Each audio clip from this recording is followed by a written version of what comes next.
നമസ്കാരം. കോഴിക്കോട് ജില്ലയിലെ പറമ്പിൽ ബസാറിനടുത്തുള്ള കിഴക്കുമുറി എന്ന സ്ഥലത്ത് സ്ഥിതി ചെയ്യുന്ന ശാന്തിഗിരി ആശ്രമത്തിലേക്കാണ് നമ്മുടെ ഈ യാത്ര.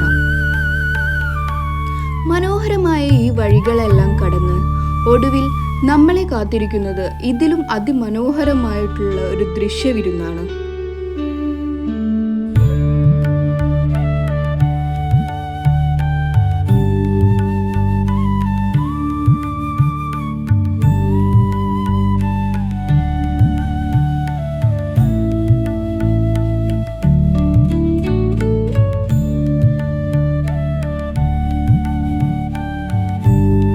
കോഴിക്കോട് ടൗണിൽ നിന്നും ഏകദേശം 12 കിലോമീറ്റർ മാറിയാണ് ഈ ആശ്രമം സ്ഥിതി ചെയ്യുന്നത്.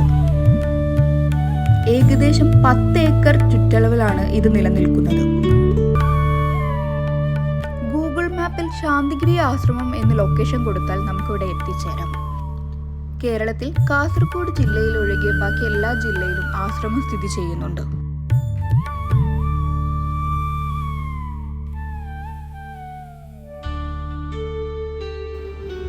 ചെരുപ്പഴിച്ചു വെച്ച് കൈകാലുകൾ കഴുകി വൃത്തിയായതിനു ശേഷം മാത്രമേ അകത്തേക്ക് പ്രവേശനമുള്ളൂ. ഓരോരോ പടികൾ കടന്ന് ആശ്രമത്തിലേക്ക് അടുക്കും തോറും നമ്മളിൽ നിറയുന്നത് ഒരു തരം പോസിറ്റീവ് എനർജിയാണ്.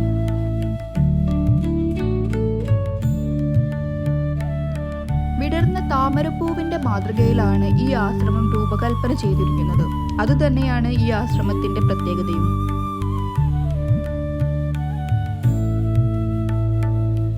ഇവിടെ വരുവാൻ ഏറ്റവും അനുയോജ്യമായ സമയം വൈകുന്നേരങ്ങളിലായിരിക്കും. ഞങ്ങൾ ഇവിടെ ഒരു വൈകുന്നേര സമയത്താണ് പ്രവേശിച്ചത്. ആശ്രമത്തിന് പിന്നിലായി കാണപ്പെടുന്ന അസ്തമയ സൂര്യന്റെ പ്രകാശം ഈ നിർമ്മിതിയുടെ ശോഭ ഒന്നും കൂടെ മനോഹരമാക്കുന്നതിൽ പ്രധാന പങ്കുവഹിക്കുന്നു.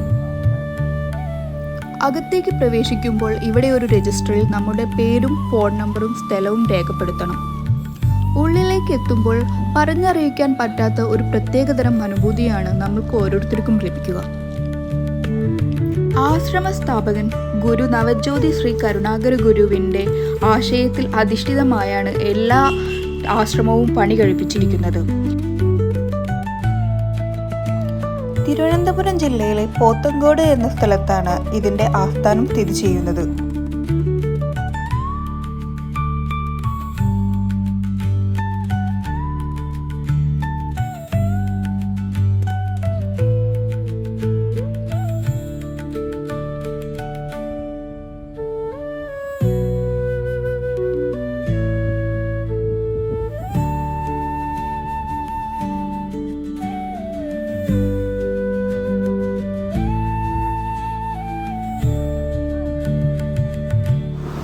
ആശ്രമത്തെക്കുറിച്ച് കൂടുതലായി അറിയാനുള്ള ഞങ്ങളുടെ യാത്രയ്ക്കിടയിൽ വളരെ യാദൃശികമായി പരിചയപ്പെട്ടതാണ് ഇദ്ദേഹത്തെ. രാജേഷ് എന്നാണ് ഇദ്ദേഹത്തിന്റെ പേര്. ഇദ്ദേഹം ശാന്തിഗിരി ഫാമിലിയിലെ ഒരു മെമ്പർ കൂടിയാണ്.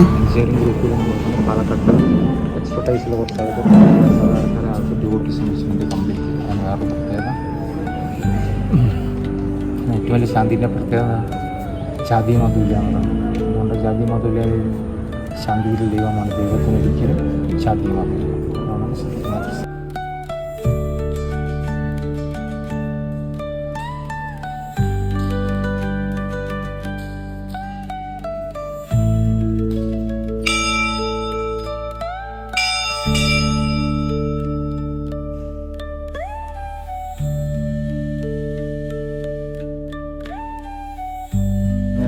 ബാക്കിലുണ്ട് ടോപ്പ് പ്രൊജക്ട് ബിൽഡിങ്ങും കുറച്ച് ഫ്ലാറ്റ് അടുപ്പിച്ചുണ്ടോ ഉണ്ടോ ദൂരം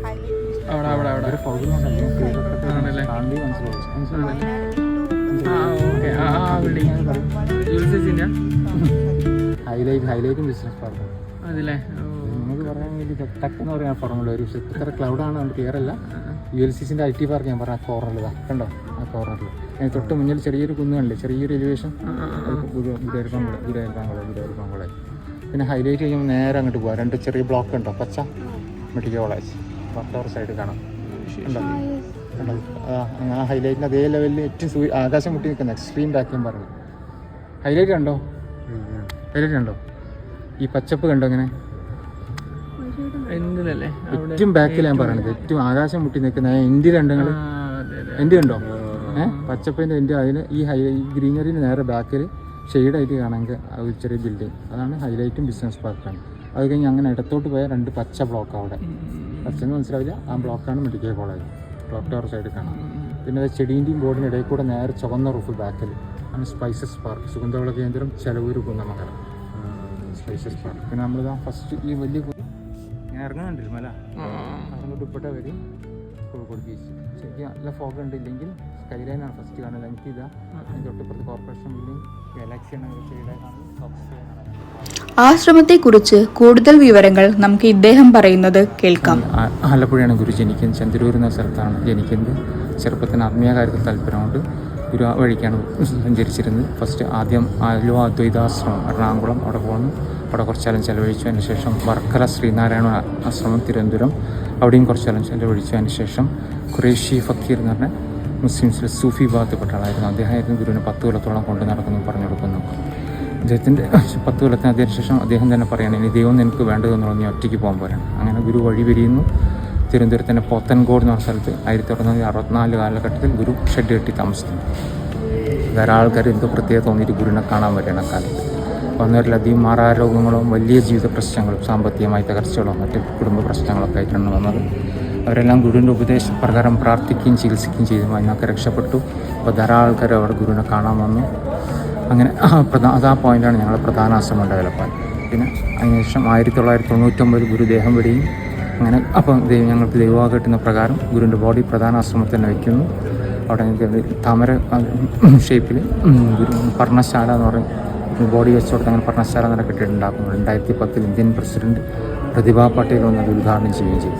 അതിനുശേഷം നമുക്ക് കിട്ടിയ ഏറ്റവും വലിയ ഭാഗ്യം, എല്ലാ കാലത്തും ഗുരുസ്ഥാനത്ത് ഒരാളുണ്ടാവുന്ന ദൈവവാക്ക് കിട്ടി. അത് പ്രകാരം ഇപ്പം ഗുരുസ്ഥാനിയ എന്ന് പറയും, സന്യാസിനി ആണ് ഇപ്പോൾ ഞങ്ങൾ ഗുരുസ്ഥാനത്തുള്ളത്. പണ്ട് ഗുരുവിൽ കൂടെ കിട്ടിയ എല്ലാ ഉപദേശ നിർദ്ദേശങ്ങളും അവരിൽ കൂടെ കിട്ടും. അപ്പോൾ അതാണ് ഞങ്ങളുടെ ഭാഗ്യം എന്ന് പറയാൻ കാരണം. പിന്നെ ഈ കോഴിക്കോട് ദർശനത്തിനെ പറ്റി പറയുകയാണെങ്കിൽ ഇത് കോഴിക്കോടിൻ്റെ ഒരു ഭാഗ്യം നമ്മൾ പറയും. കാരണം ആത്മീയമായിട്ട് വളരെ ഉയർന്ന അവസ്ഥയാണ് ലോട്ടസ് എന്ന് പറഞ്ഞാൽ താമരാണ് കിട്ടും. അത് നമുക്ക് കിട്ടുകയാണെങ്കിൽ ദൈവവാക്കയിൽ കിട്ടണം. അങ്ങനെ നമ്മൾ കോഴിക്കോട് ലോട്ടസ് ഉണ്ടാക്കുന്നത്. പിന്നെ ആയിരങ്ങൾ വരുന്ന കോഴിക്കോടിൻ്റെ വലിയ പ്രത്യേകം ഭാഗ്യം. ഏറ്റവും ചുരുങ്ങിയത് 2000+ ഞായറാഴ്ചകൾ വരും. അല്ലാത്ത ദിവസം 500 മുതൽ 1000 ആളുകൾ വരും. പ്രധാനപ്പെട്ട ഒക്കേഷനിൽ പലപ്പോഴും ആൾക്കാർ മുഴുവൻ ആൾക്ക് തിരിച്ച് കയറാൻ കഴിയാതെ തിരിച്ചു പോവുകയാണ് ചെയ്യുക. അപ്പോൾ അത്രയും കൂടുതൽ ആൾക്ക് വരുന്ന കോഴിക്കോടിൻ്റെ പ്രത്യേക ഭാഗ്യം.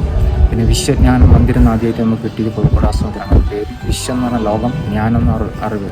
ലോകം ഇവിടെ അറിവിന് വേണ്ടി വരുന്നു. ഗുരുവിൻ്റെ പൂർണ്ണകായ ചിത്രം കോഴിക്കോടാണ് ആദ്യമായിട്ട് വന്നത്. ഇതും കോഴിക്കോടിൻ്റെ പ്രത്യേകം ഭാഗ്യമായിട്ട് പറയാം. പിന്നെ ശാന്തിയിൽ ഏറ്റവും വലിയ പ്രത്യേകത ജാതി മതം ഇല്ല എന്നുള്ളതാണ്. ജാതി മതം ഇല്ലാത്തതിൻ്റെ കാരണം ശാന്തിയിൽ ദൈവമാണ്. ദൈവത്തിന് ഒരിക്കലും ജാതി മതം ഇല്ല. ജാതി മതം ഇല്ലാതെ കല്യാണങ്ങൾ വരെ നടക്കാറുണ്ട്. എല്ലാ മതസ്ഥരും ഒരുപോലെ ആയിരക്കണക്കിനോടെ വരുന്നു എന്നുള്ളതാണ് ഏറ്റവും വലിയ പ്രത്യേകം ഭാഗ്യം.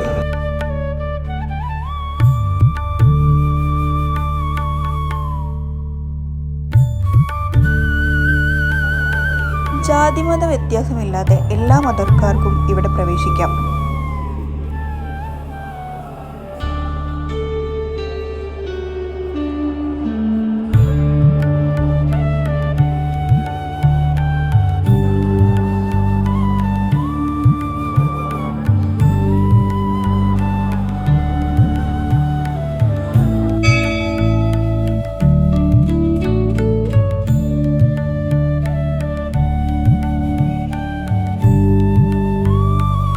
കഴിഞ്ഞു തുടങ്ങിയാൽ ഇവിടെ ഓരോരോ ദീപങ്ങളായി തെളിഞ്ഞു തുടങ്ങും.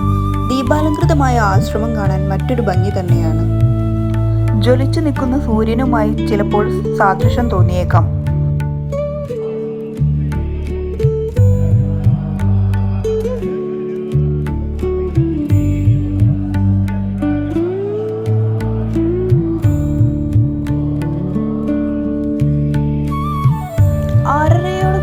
ഇവിടെ പ്രാർത്ഥനയും പൂജാകർമ്മങ്ങളും ആരംഭിക്കും.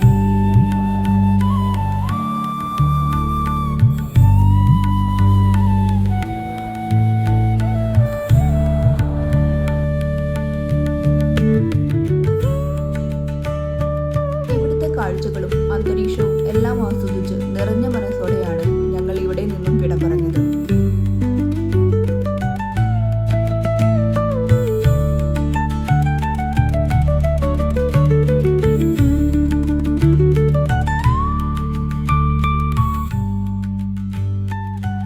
മറ്റൊരു വീഡിയോയുമായി വീണ്ടും കാണാം. നന്ദി, നമസ്കാരം.